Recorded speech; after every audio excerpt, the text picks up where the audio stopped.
Welcome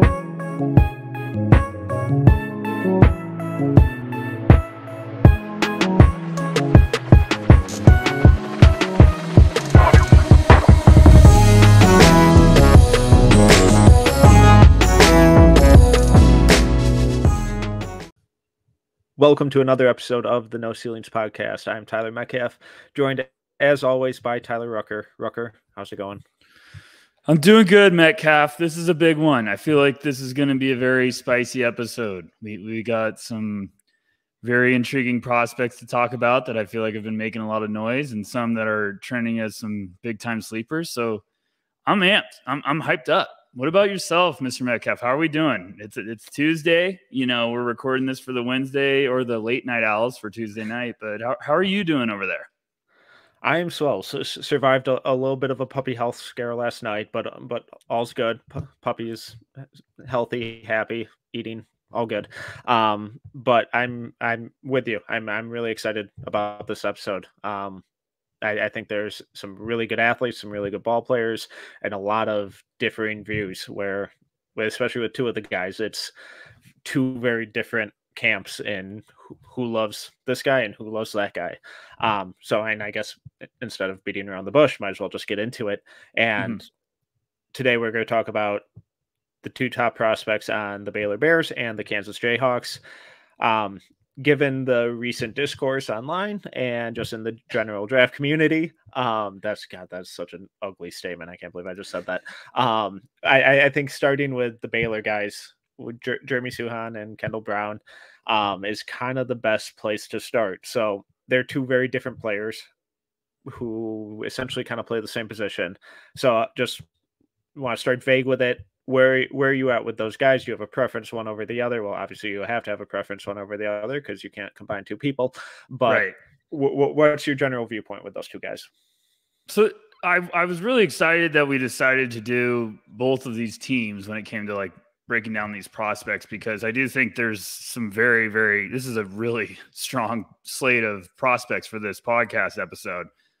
Because I think these guys all have a realistic chance to go in the first round, including a guy on Kansas that I'm extremely high on. I think he's a little bit of a sleeper, but I could see him being up there. But, you know, when it comes to Baylor, I'm a little higher on Kendall Brown, and I understand – like Suhan has been one of the hottest names in the draft community. I mean, he is scorching. He's on fire. Everyone wants to talk about Suhan. People have been saying they want to have him in the top 10.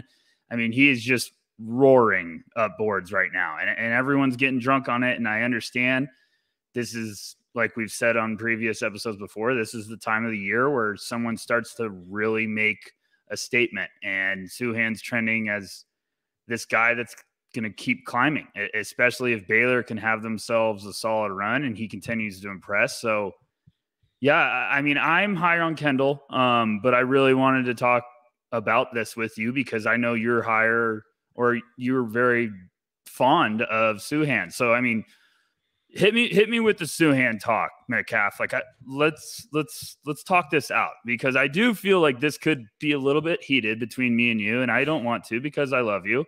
But where are you at with Suhan? Where are you thinking you're going to move him up? You know, kind of what we did last week. Like, what's too rich for you if he gets to a certain range? Yeah, so I think it was a couple weeks ago I told you that I had Suhan in the lottery, and you nearly bit my head off.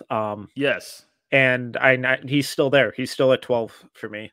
Okay. I have Kendall at 16, so a little lower, but same general kind of ballpark. So I definitely get the arguments for one over the other. There's not a huge gap in those guys. To me, when you look at Suhan, I think he's such a tough evo, because when you look at the raw numbers, it's not super overwhelming or impressive. 8.5 points, 6.1 rebounds, 1.7 assists, 0.7 blocks, 1.2 steals, 48, 29, 58 shooting splits. It's nothing that's like, yes, NBA guy. But then you watch him play, and it's all the little things he does on both ends of the floor. It's so important to how that team functions with the way he hunts rebounds, the way he boxes out, the way he rotates off ball defensively, the way he moves the ball and cuts. And it's all those little things that open up easy opportunities for himself, but then allow the rest of the team to do a lot of really different things and really important things because he's doing the dirty work that is easy to just kind of ignore. Um, I worry about the shooting and how that kind of translates in the long run. I like that he's a little more confident and eager to shoot than Kendall is. The fact that Kendall frequently passes up wide open threes and doesn't even look at the rim, I think is a little concerning.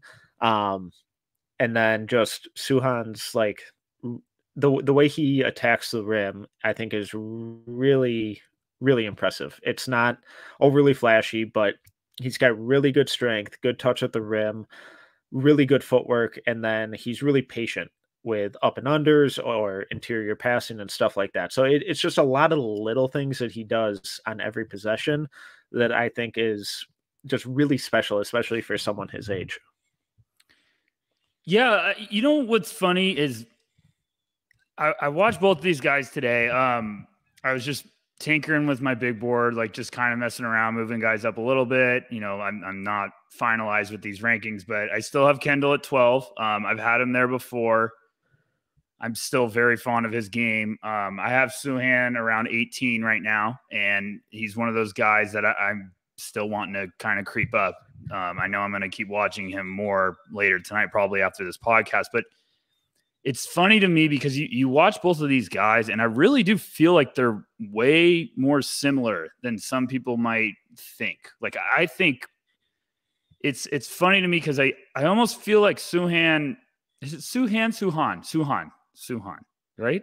Suhan. I don't know. Yeah, it's one of them. Okay. I just know it's not Sochan. I'm calling him Jeremy from the now on, so I don't get people upset. So Jeremy, I feel like, is the confident version of what we want Kendall Brown to be, if that makes sense. Mm-hmm. Like, I think Jeremy has the confidence of making all these plays, being aggressive. Like, he hesitates sometimes on shots, but he also has the recognition of, like, if someone's daring him to shoot, he's like, I'm shooting it. The shot definitely is going to need to work on, but Kendall needs to work on his shot because he has a solid foundation, but there's also like a hesitation. If you watch his film closely, it's exactly what you're talking about, Ty. Like, he'll pass up that wide open three, and sometimes he'll take it, but he hesitates at first. So it's almost like a weird loading thing. He's just got to get rid of that bad habit. But I think both of these guys really do some stuff on the basketball court that you can't teach. And with Jeremy, see, I was about to do it right there. With Jeremy, it's the confidence is there. Like, even if he makes a mistake, if he's a little erratic, he's still making, like, he sees the play. He sees where he should go with it, the extra pass, but he's confident with it. I still think Kendall has this rare tendencies and ability and vision on the court. He just doesn't showcase it fully. Like, it's not always oozing, you know, if you know what I'm trying to say, because Kendall can make some plays that you're like, oh my gosh, like, you can't teach that. Like, and the last game I was watching Suhan, and he had a pass to Kendall in transition, and like the moment Kendall touched it, it was literally out of his hands right back, and it was a wide open dunk for Jeremy. So I'm saying, like, I think both these guys can be really important complementary pieces at the NBA level. Like, you can't be expecting them to score 18 a game.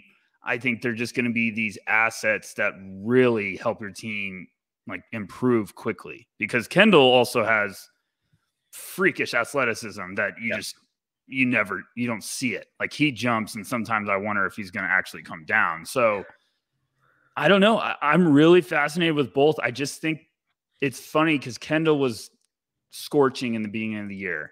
Everyone was intrigued, and it's cooled down to where it's almost flipped. And I'm like, well, Kendall is still doing this stuff. He just isn't putting up the numbers that I think people were wanting. And you know, he was shooting 55% from three for a stretch in the beginning of the year. We all knew that was going to come down to earth. Like, he's not going to keep that up. So I don't know. I'm just, what's your hesitancy with Kendall? That's kind of where I also want to get at. Is it just the confidence thing? Like what I'm trying to kind of say? Yeah, my hesitancy with him is that he hesitates so much in what Right. everything he does. Unless he's in transition. When he's in transition, he knows exactly what he's doing, Yeah. and it is absurd. His body control, the speed, the power, the vertical pop, the lateral mobility, it's absurd. But then once you get in the half court, that confidence just disappears. Um, unless he's back cutting a guy, which he's arguably the best in the country at. But it's I worry about the shot. I think it's still at 36.4%, so a solid number, but on just over one attempt per game. I don't trust that. It seems like he doesn't trust that. I think he has a lot of elbow flare. I think it's not one of the more glaring issues that's like uncorrectable in terms of shooting mechanics. But I think to get a guy's confidence up to a level from where it's currently at to where it needs to be, I think that's a lot tougher hill to climb than fixing a couple minor mechanical things. And then defensively, I feel like he should be way more impactful than he is. Mm-hmm. And the athleticism is obvious, just laterally, vertically, it's all there. But and he has a steal rate of 2.2 and a block rate of 1.5 and a defensive rebounding rate of 14.2. All those numbers are far too low. So he's not a very physical rebounder, which is weird given his body and athleticism. He's not really making plays defensively a whole lot. I like him generally on ball. I think he's much better on ball than off ball. The rotations are getting better as the years progressed, but it's still not where I think they should be because given his athleticism, he should be a legitimate like weak side rim protector. But we just never see it. And the fact that all those, rebound and steal block rates are so low is just really weird and just kind of a concerning outlook for him defensively. Yeah, it's weird. I almost feel like he's so athletic, but I feel like he's still trying to like figure out what he can do with his athleticism in a weird way. Because I do feel like on defense, I thought in the beginning of the year, like, okay, he had the potential to be a really nasty defender, just if he could figure out like how to consistently bring that, athleticism and his quickness, because he can get moving side to side in a hurry. But I'm like you, it seems like I thought Kendall's role was going to be what Jeremy's doing now. And I think Jeremy's almost thriving so much in that role that now Kendall's kind of playing a little bit away. And I'm not making excuses for Kendall. Like he should still be locking in and all of a sudden they'd have two just serious defensive weapons. But I'm wondering if it's just a confidence thing where it's like, yes, when he's in transition, you could see his eyes just light up. Like he is so confident because he's just a wrecking ball in the open floor. Like he jumps over everyone. He has this insane burst that you just cannot teach. You cannot find. It's just God-given ability. So I don't know. I still feel like Kendall's upside might be extremely high. I do think very fondly of Jeremy. Like the more I watch, I understand why everyone's buzzing about him, but I still think Kendall does a lot of stuff on the court that, it's really important stuff. Like it makes your team better without showing up in the box score. So they're both fascinating prospects. I still kind of believe that someone's going to be in love with Kendall. Like someone's going to be buying into the long-term approach because he's just got some scary upside. There's a lot of, tools that are slowly coming together. Yeah. And just for comparison, I threw out Kendall's rates. For Jeremy, it's 19.8 defensive rebounding rate, 3.0 block rate, and 2.9 steal rate. So I mean, all of those are higher than Kendall. But the thing we keep going back to with Kendall that we absolutely love is how he uses that athleticism and ball handling and kind of decision making in the open court. And the reason I'm so frustrated about his rebounding is because he should be one of the best grab and go guys in the country, where he's averaging 7 defensive rebounds a game and turning that into 3 or 4 baskets at the other end immediately, just because he's grabbing it and outrunning everyone the other way. We see him do that on like league outs and when he's away from the ball, but I feel like we don't see a ton of that, him just really taking charge and going coast to coast, because he clearly has the skill for it. And he's on close twos this year, and he's shooting 76%. He has 42 dunks on the team, or on the season, or 39 dunks on the season, excuse me. And he's the only guy on the team with over 100 attempts on close twos. So he has no issues getting to the rim or the interior, and then he's one of the best in the country at scoring there. It's just this indecisiveness, and it just really seems like he doesn't have a ton of confidence in his game. And I don't know if that's because of how they're using him or what, but it's just a weird kind of combination of athleticism and skill and lack of what appears to me, at least, is like a lack of self-belief almost. Yeah, the confidence, it stood out in the beginning of the year. You know, when I did a deep film dive on him for one of our prospect things on YouTube, like the confidence kind of jumped at me right away, because I was like, okay, you can tell with the outside shot, it's not there. Now you're starting to see that it's more than just that, because that exact thing you're talking about, where he should be a grab and go demon, because you see flashes of it, and there's not a lot of guys that can keep up with him in transition, because he can stay at that top speed and be shifty without losing speed. He's so quick. I mean, it's just remarkable when he has a clear runway, like the type of things he can do when it comes to dunking on people or side to side, just getting by people. Because I've even seen him, like, beginning of a game, jump ball. He gets the ball and takes like 2 dribbles full speed and just runway slam. Just like clear, everyone just parts, and they're like, oh my gosh, the defense didn't even know what the hell hit him. So it's weird, because he has that ability. Like if I had that athleticism, and I'm not trying to be like, okay, if I was him, but I'm just saying, you would think he'd be like, screw this. Like, I'm going to go get the defensive rebound, and I'm going to take coast to coast and dunk on everyone, because he has the ability to do that whenever he wants. So I don't know if it's like you're saying, I don't know if it's lack of overall confidence or, you know, just this self-belief, but I also don't know if he's just kind of trying to like not be aggressive enough, where he's just trying to like be a good piece, like be a good teammate, or, you know what I'm trying to say? Like it's strange if maybe he's just one of these guys where he wasn't expecting to just get all this attention in the beginning of the year. Now all of a sudden he's one of the guys. Like, everyone's talking about him, everyone's buzzing, but I don't know. I still think there's some serious upside, but he will be a fascinating player, like, to hear about some intel, because he does a lot of stuff. Where it's the extra pass or some of the playmaking flashes he showed in the beginning of the year, where it's, you know, drive, defense collapses, he's kicking it out for a wide open 3. You're just like, man, that was a pretty sequence. And I don't know. It's one of those things where it's a lot of guys in this class that we keep talking about, Metcalf, where it's the flashes. We're falling for the flashes, and we just need some more consistency. So at the next level, what is the best version of Kendall Brown? What is the best way to utilize him, not only for team success, but for his own kind of personal development? What would you love to see? What type of role would you love to see him be put in? The funniest thing is, like, I would love him to be what Jeremy's doing with Baylor right now. And I would love both of them to be that at the NBA level, because I do think both of them can be that way.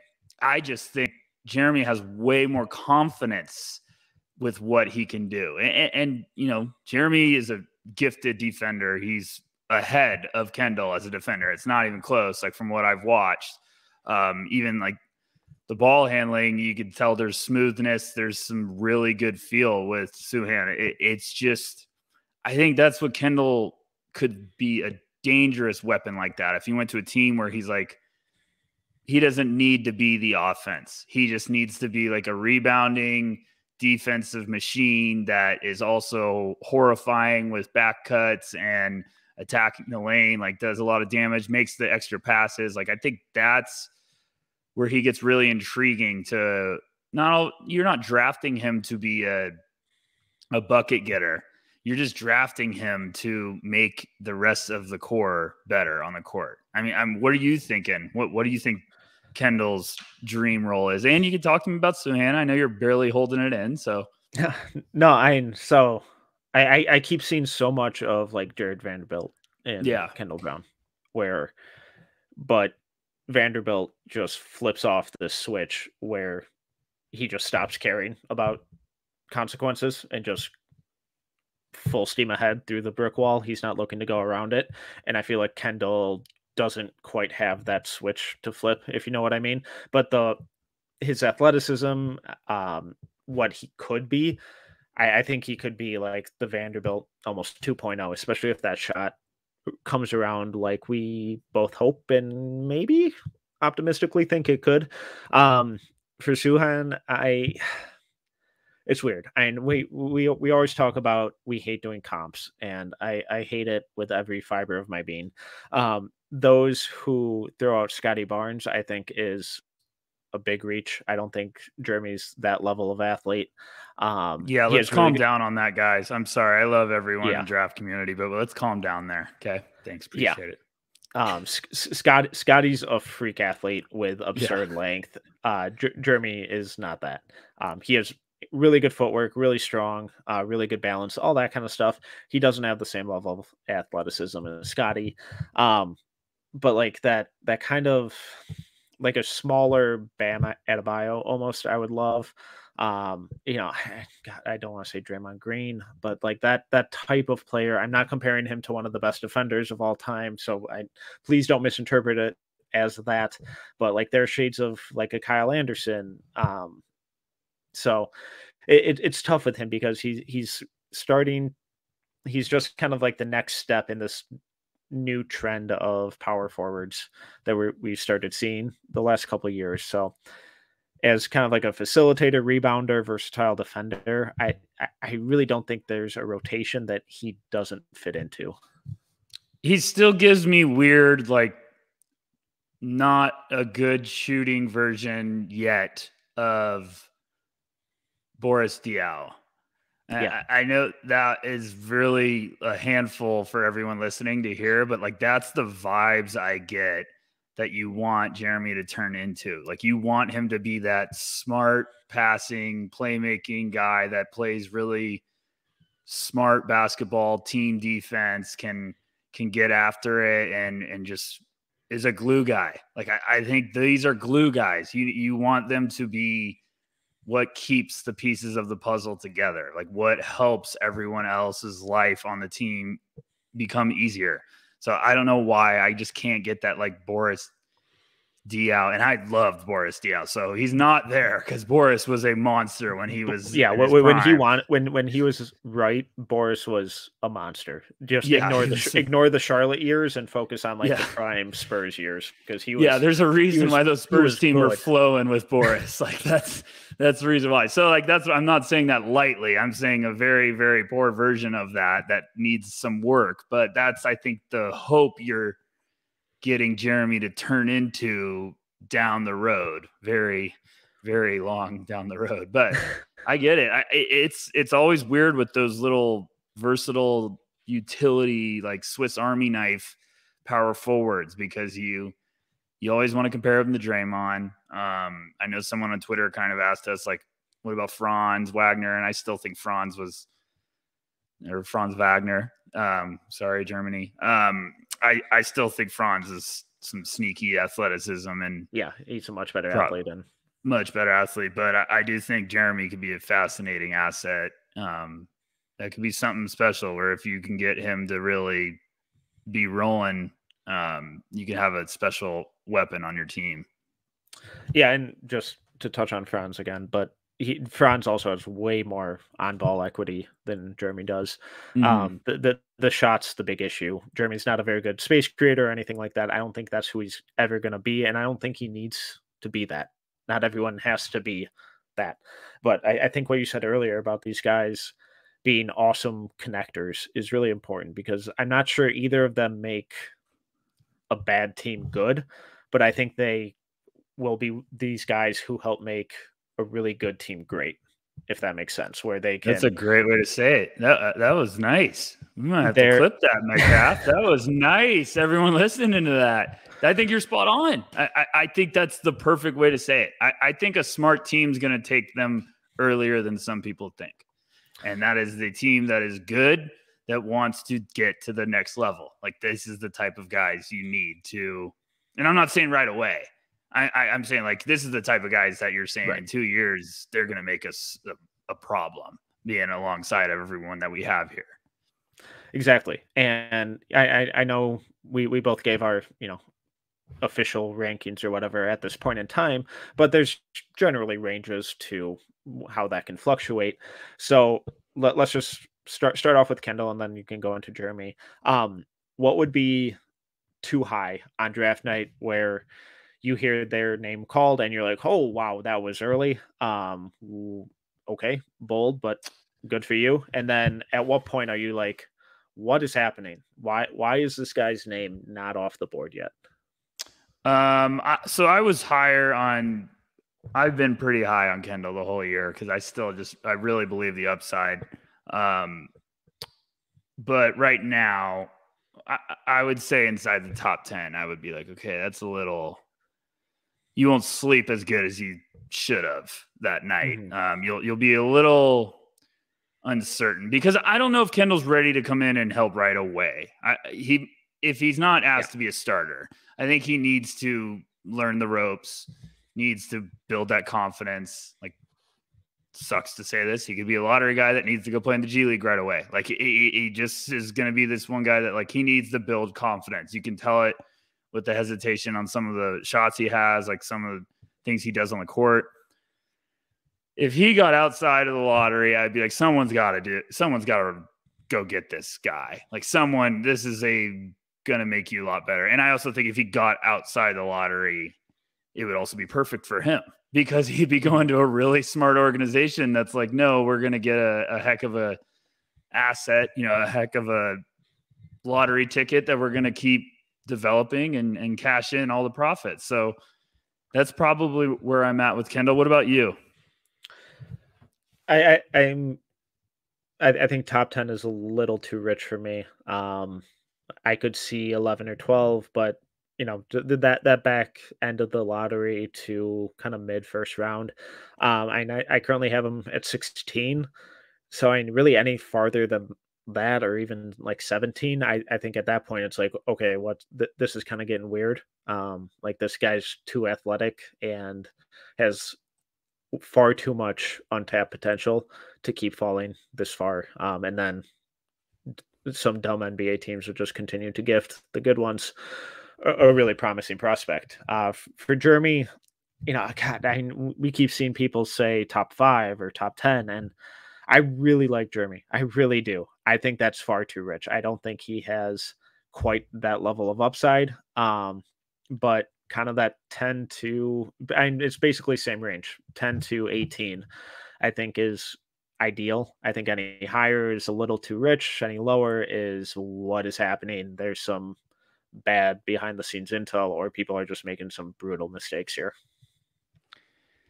Yeah, I'm not there with the top 10 with Jeremy. I think that's everyone needs to call an Uber.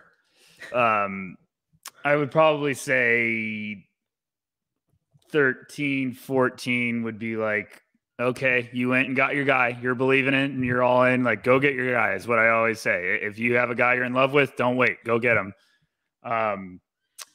If he got to – you see, I wouldn't be too shocked if he's like on the board at 20. But if he got like 25, I'd be like, okay, what's going on?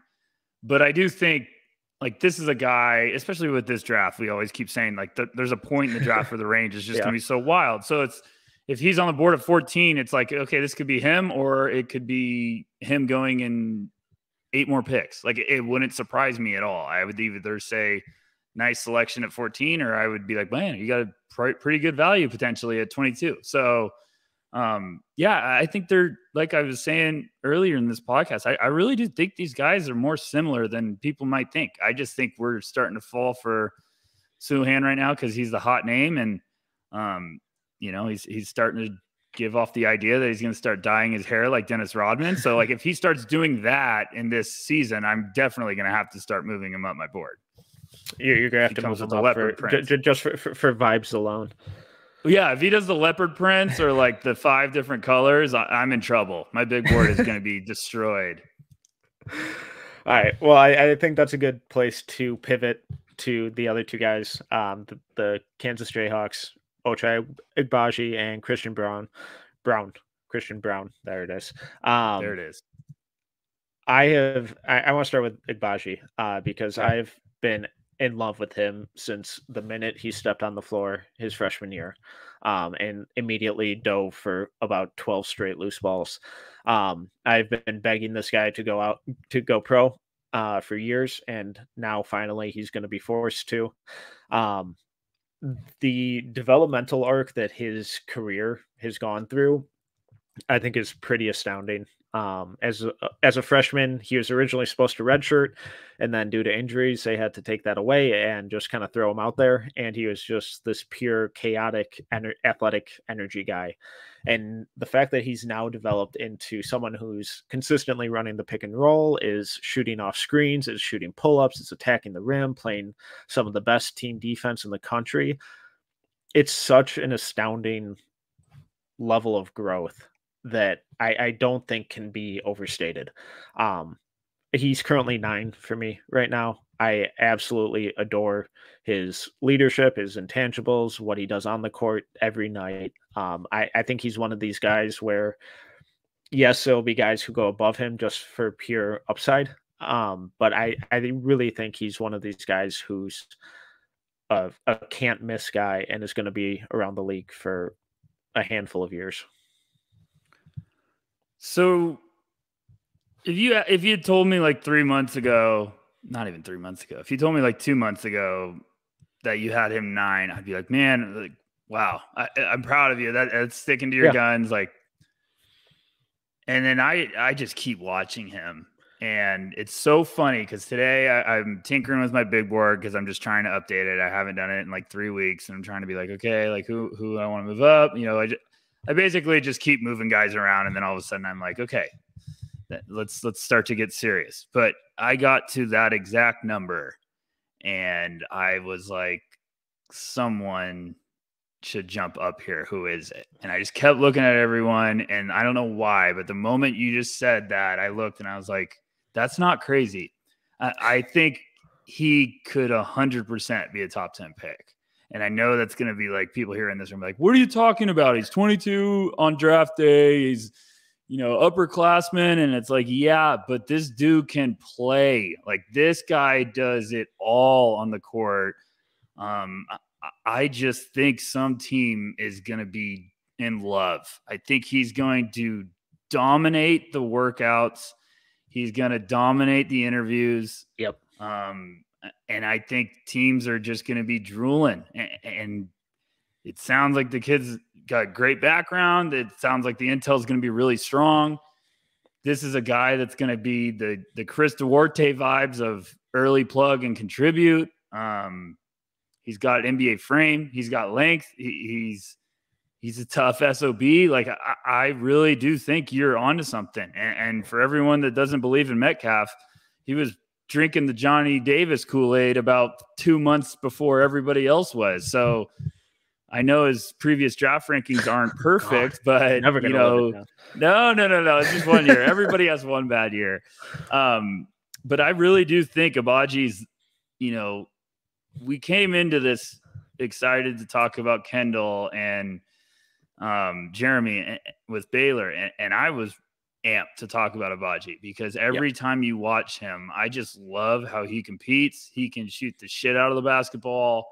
And and he's scoring a lot of ways. Like he also has some feel to his game. Like he can get downhill and stop on a dime if he needs to. I just really think this is one of those guys. The more you watch, the more you're going to realize NBA front offices want this. They want this in a potential lottery pick. They want like a high floor guy that could come in and space the floor, offer potential defensively. I'm a huge fan. I don't think 9's ridiculous. I still think there's someone in that spot that it is going to shock us on draft day, and it might be Agbaji. Someone might take him and everyone's like, that's too early. And it's like, no, it ain't. They got a hooper at 9. They just got a nice piece. And the upside might not be as high as everybody else's, but that's the high floor is also going to be there. So I love that, Metcalf. I'm proud of you for that. Yeah, and just I promise. No, just to like further highlight his scoring versatility, just gonna run through a handful of numbers, so bear with me. So overall points per possession, 95th percentile, spot up 87th percentile, transition 82nd, pick and roll ball handler 67th, which Synergy still considers very good. Handoff 93rd, cutting 98th, offensive rebounds 92nd, around the basket and on post-ups 99th, shooting off the catch 93rd, all 3-point jump shots 88th. So this dude still has that athletic at rim finishing ability, but now he's paired it with absolutely lethal outside shooting. I mean, he's 43.3% on almost 7 attempts a game. And it's not just standing in the corner and shooting off the catch. It's running off screens. It's pulling up off the dribble. It's pulling up in transition and spotting up and just shooting open catch and shoot stuff. It's just such a shocking development. I feel like whenever we get these young athletic kids who are really raw as freshmen and they end up being one and done, we're like, oh, well, what if the shot comes around? What if this happens? What if he learns how to dribble? And those questions were all there with Agbaji after his freshman year, and now he's done it. And he's turned into that player that we always hope these athletic, quote unquote, 3-and-D guys, the label that gets vastly overused. He's turned into almost the idealized version of what we always hope they are. And now come draft time, people are going to be like, lottery on a 22-year-old. It's like, yeah, because he just turned into what we've all hoped all of these guys turn into. It's like, stop just hoping for, like, he's showing you what he is. He's showing you what he can do and what he does do every night. I think your point about the intel is spot on, because I would be stunned if there's a single interviewer workout that he goes into and a front office comes out like, meh. Like, everything I've heard about this kid is that he is a class act, an awesome guy, a great leader, incredible work ethic. And I know we mentioned it last episode too, but I think it was CJ Moore, that article he wrote for The Athletic on Agbaji. It was fantastic. So I do not have a negative word to say about this guy. But since we are analyzing what these guys can and cannot do and who they'll be and, all of that, we do have to mention, are there any weaknesses? Is there anything about his game that you worry about or that you don't think translates or could get picked apart at the next level? I'm just always a stickler for defense. Like, I want guys to be better defensively. I think he's going to be fine. I think he's going to be able to hang his hat defensively, but you're always going to need to get better. So, I mean, if I'm really getting picky, that's probably there. Handles, maybe. But I'm one of those guys that your handles are going to improve when you get to the NBA because you're going to be working on it relentlessly. Like, if you don't think that, go watch Jaylen Brown in college and watch what Jaylen Brown's done now at the Celtics. Like, he has worked on it over time. It just, some guys, Agbaji can get a little loose with it, but it's also like, that's when he's just super aggressive getting downhill and stuff like that. So I think he'll learn quickly that he's got to keep that tight. But I wanted to go off of your point too, Metcalf. Like, Agbaji is fascinating because this is personally my favorite thing with guys that go back to school for multiple years. Yes. Is it's not just improving each year, it is a leap each year. So he's in his senior year at Kansas. But if you go back and look, freshman year, this is points per game. He went 8.5, sophomore year 10, junior year 14.1. Right now he's at 20.4. Those are leaps forward. Those aren't just small ticks. Those are leaps. And then you go see his 3-point percentage. Freshman year, 30.7. Sophomore year, 33.8. Junior year, 37.7. Now, 43.3. Like that, those are leaps. Those aren't just little tiny, those are big jumps. So you can tell he's been putting in the work. You can tell that he's been busting his butt.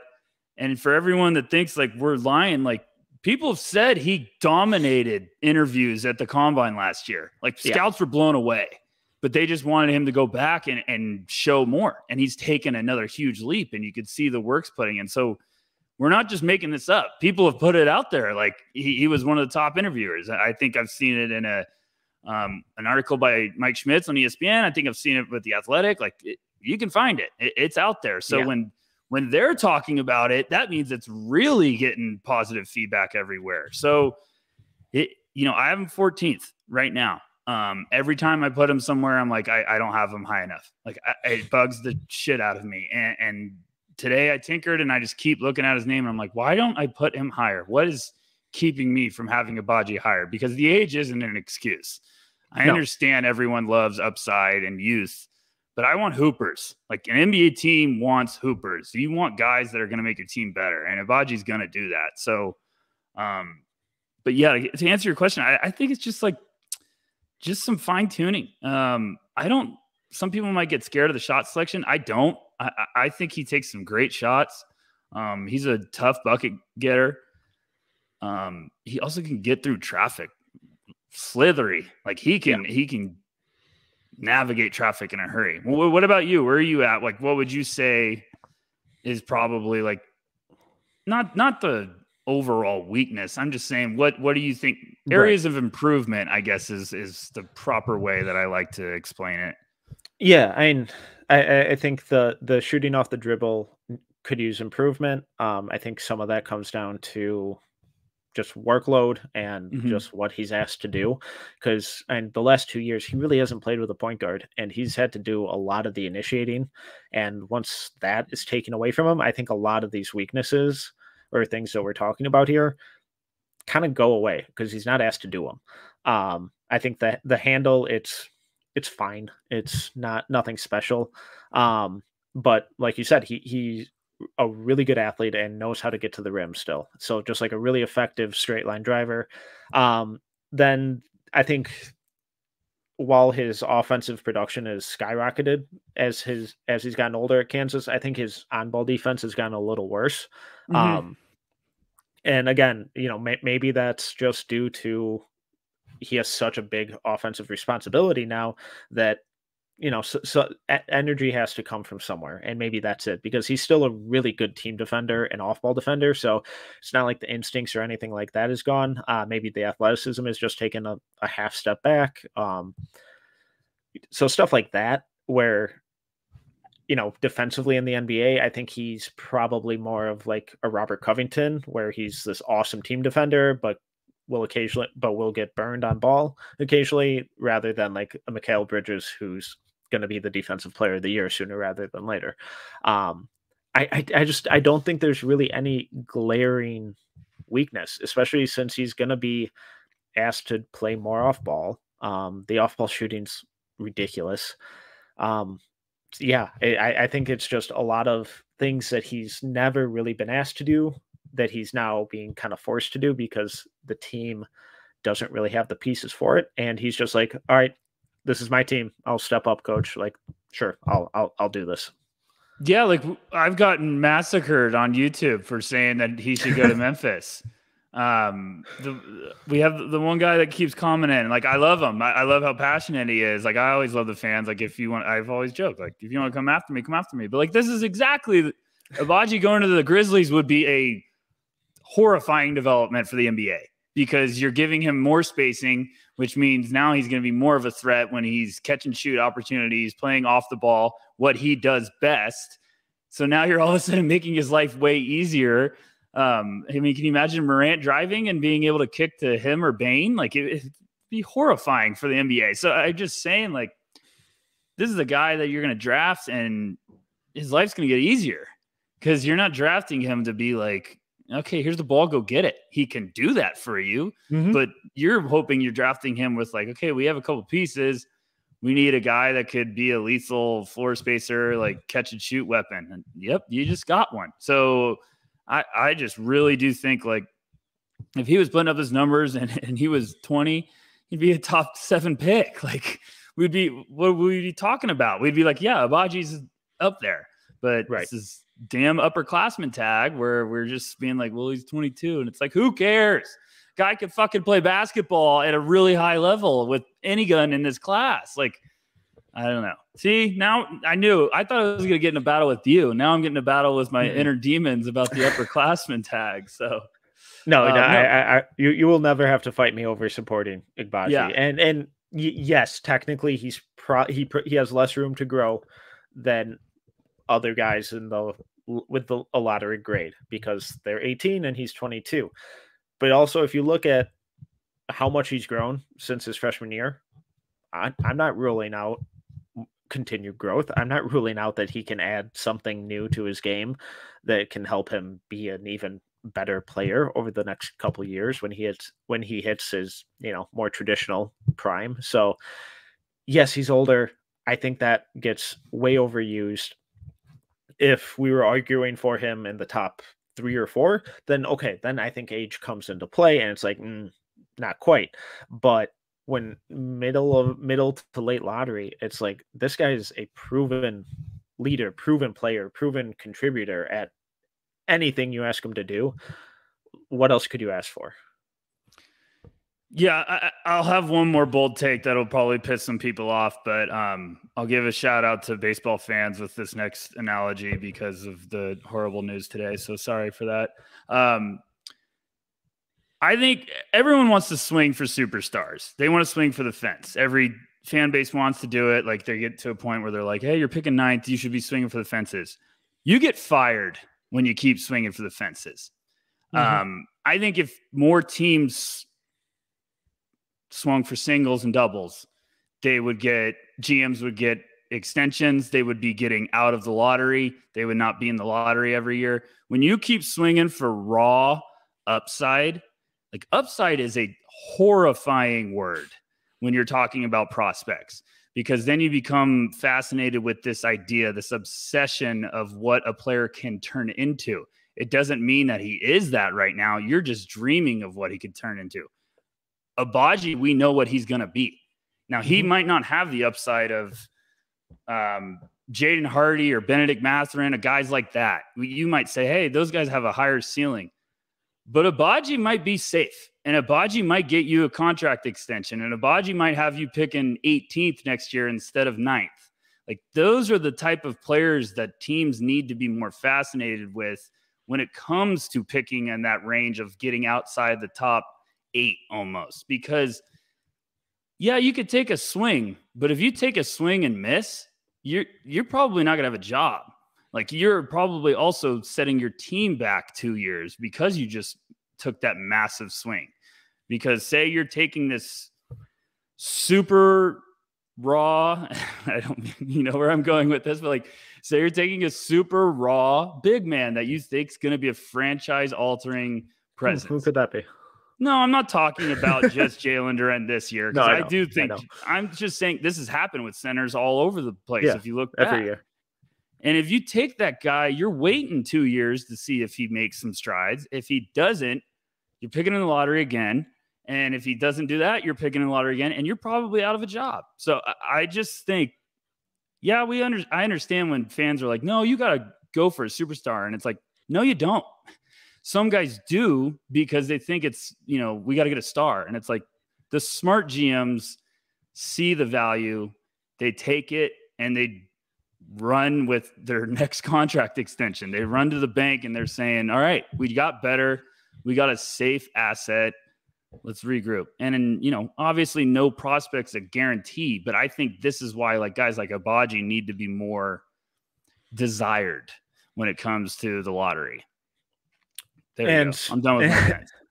And speaking of value, I think a guy who could prove to be tremendous value on draft night is Christian Braun, Agbaji's teammate, 6'6", 218-pound shooting guard from Kansas, currently averaging 15.3 points, 6.1 rebounds, 2.9 assists on 51, 35, 74 shooting splits.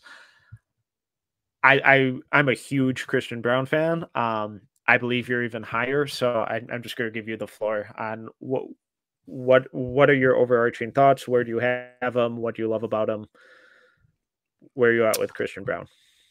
You know, I'm probably going to have him higher than a lot of people. I have him.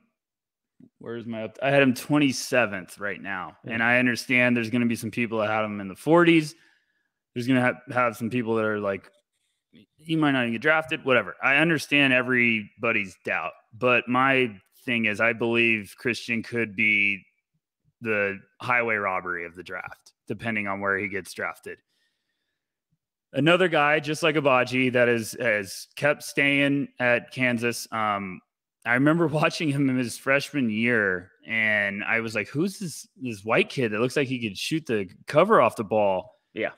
And I just kind of made a note because I was like, okay, he looks like a guy that's getting minutes as a raw freshman at Kansas. That's definitely notable. And I was like, all right, I'll make a note of that.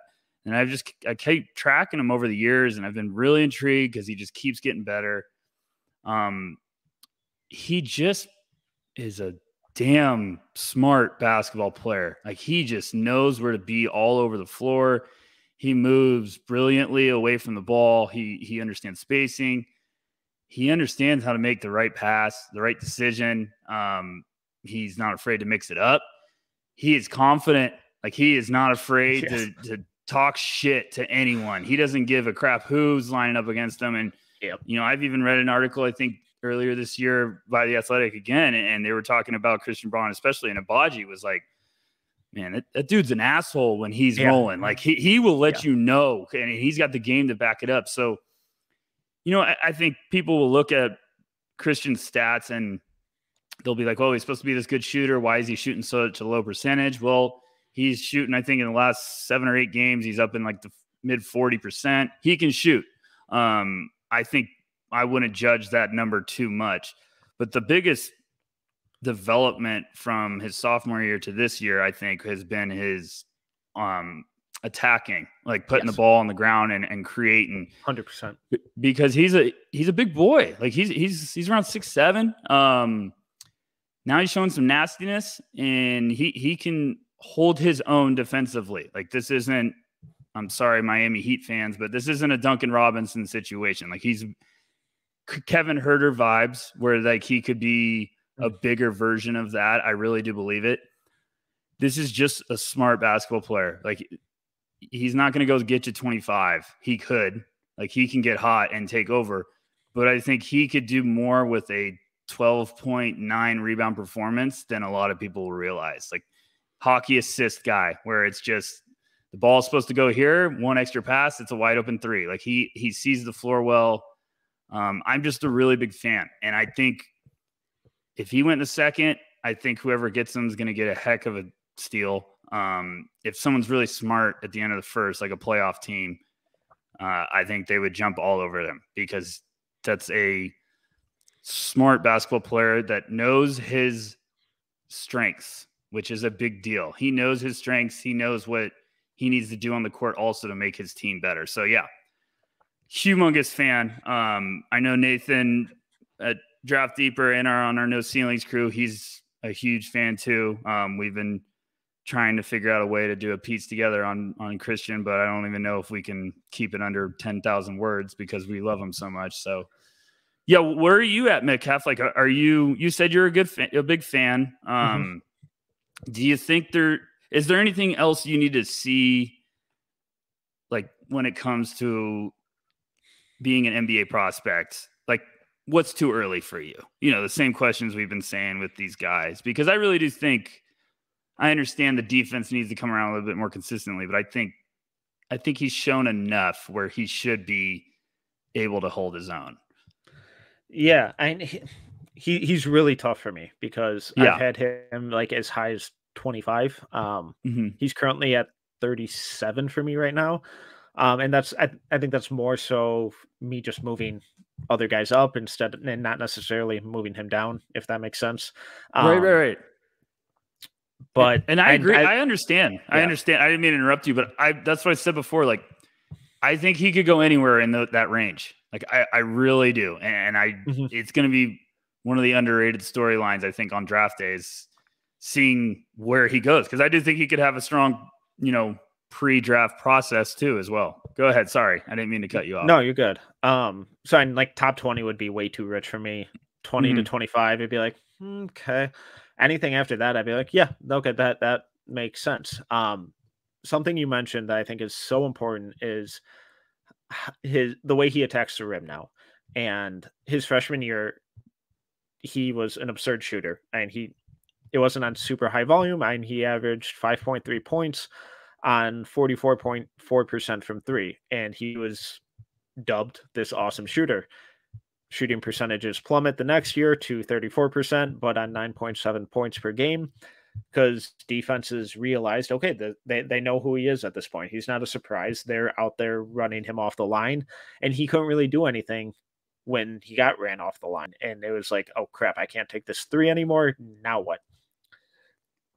Excuse me.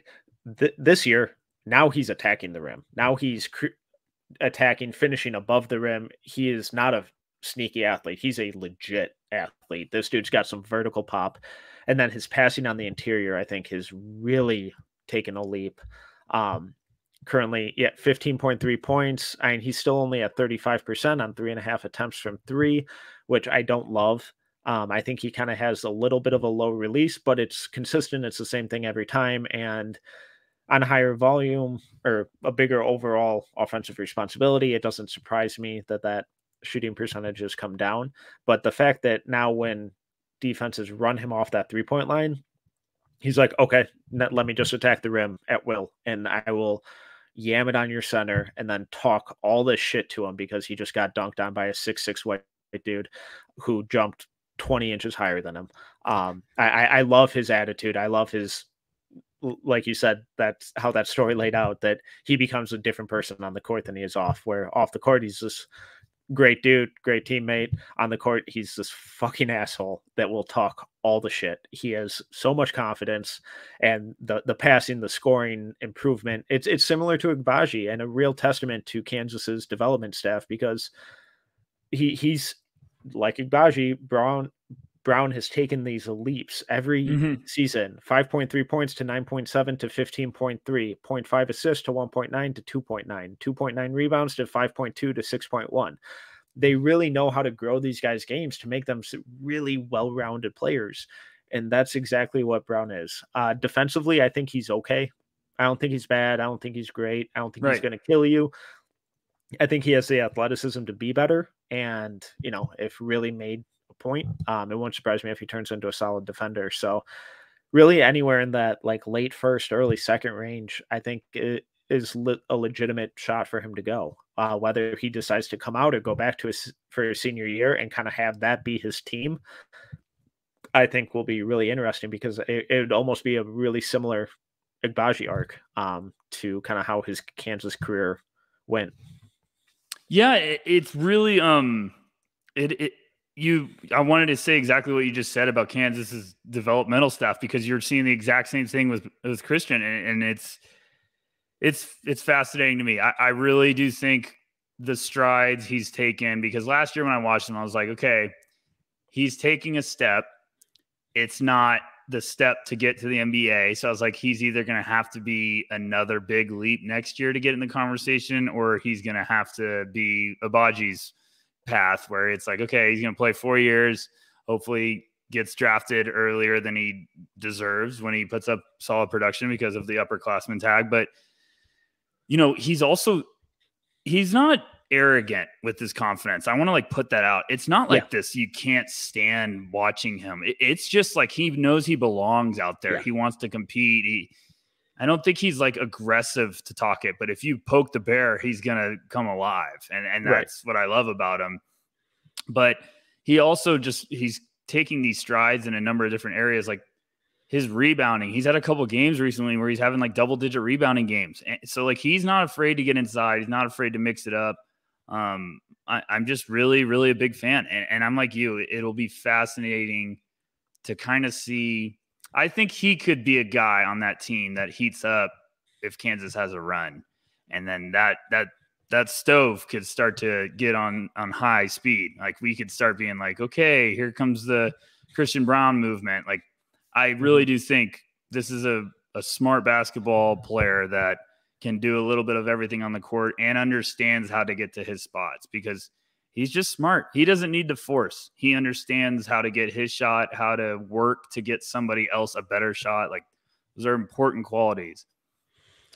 Yeah, absolutely. And even if he does, and I guess to piggyback off what you were saying, if he gets hot, if he ends up shooting like 45% from three through the Big 12 and NCAA tournament, it wouldn't surprise me at all with that athleticism. If NBA teams are like, come on out, like, yeah, declare, like you're okay. Yeah. So any other thoughts on Brown's overall game? No, I mean, I really do think some front office is going to be falling in love. Like I joke, I follow the Celtics closely because my entire family roots for them. And I was like, I'm glad Brad Stevens traded that pick when they were picking like 15th. I was like, that he's going to take Christian Braun and just laugh at everyone and be like, I got the perfect asset. Thanks, guys. But I mean, that would have been awesome because that would have been a great fit. But no, I love him. I think everyone that's going to be probably a serious sleeper that everyone needs to start paying close attention to, because if you watch him, you will becoming a fan. Like you will become a fan quickly with just the type of basketball player he is and the way he plays the game. So, yeah. And before we wrap up, no in-depth analysis needed, but just wanted to throw another name out there in terms of Kansas developmental stuff. Keep an eye on KJ Adams. This dude is going to be so good. He plays like 2 minutes a game right now, but I absolutely adore him. And in 2 or 3 years, he's going to be a top 20 pick. But, wait, I do have one last thing. Yes. I'm sorry. No, you're good. I forgot. And it's about Christian Braun, and it's really important. If you go watch Agbaji throughout the entire year, you're going to see he gets a ton of open shots. And I got about 20 minutes in of watching it, and I started realizing there was a reoccurring theme. Someone was throwing him the pass every single time. So that's the type of player I'm talking about with Christian Braun. Like he understands how to get some guys wide open shots.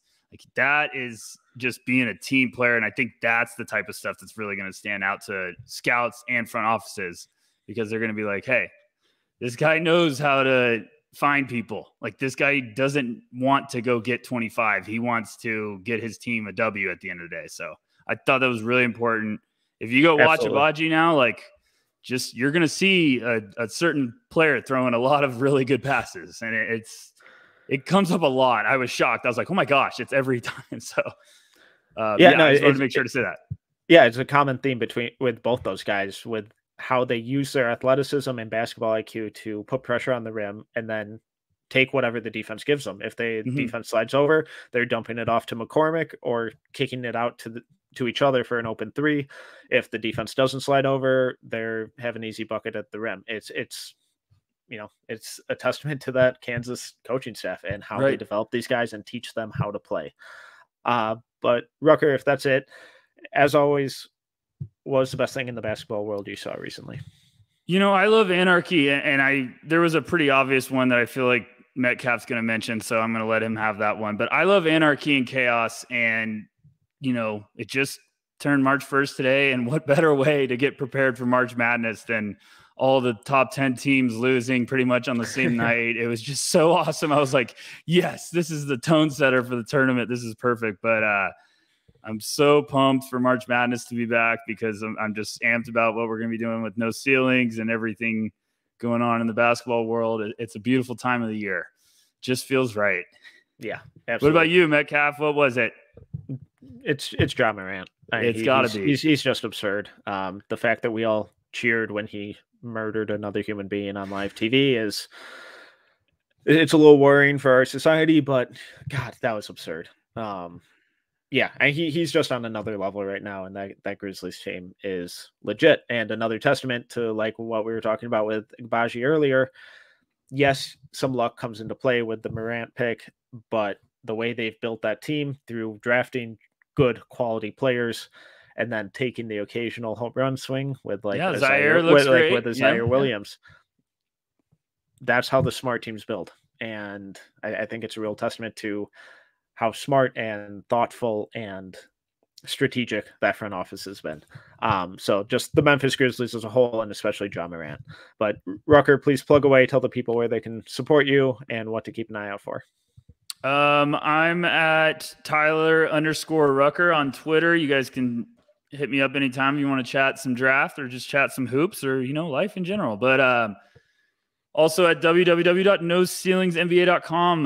We're going to have some fun stuff coming up, especially regarding the draft. So everyone be on alert for that. I'm still going to be grinding. I got a couple prospect breakdowns in the works. I'm in the lab right now working on some special ones. So those are going to be fun. I'm excited to get those rolling again. Mr. Metcalf, what are you working on? Plug away, kind sir. I will have another Friday screener out this Friday, obviously. Not sure what on yet. I think I'm leaning towards Jalen Williams, the big from Arkansas, something with his kind of pick and roll versatility, but we shall see. Keep an eye out for that. But you can follow me and find all my work on Twitter at tmetcalf11, and please make sure to subscribe to No Ceilings at noceilingsnba.com, where you can find all of our written work for free. Please make sure to follow us on Twitter at NoCeilingsNBA and on YouTube at NoCeilingsTV as well. All of our stuff is 100% free. There's no excuse not to subscribe. So please help support us. If you enjoyed this episode, please make sure to subscribe, leave a review, and a 5-star rating. Until next time, see ya.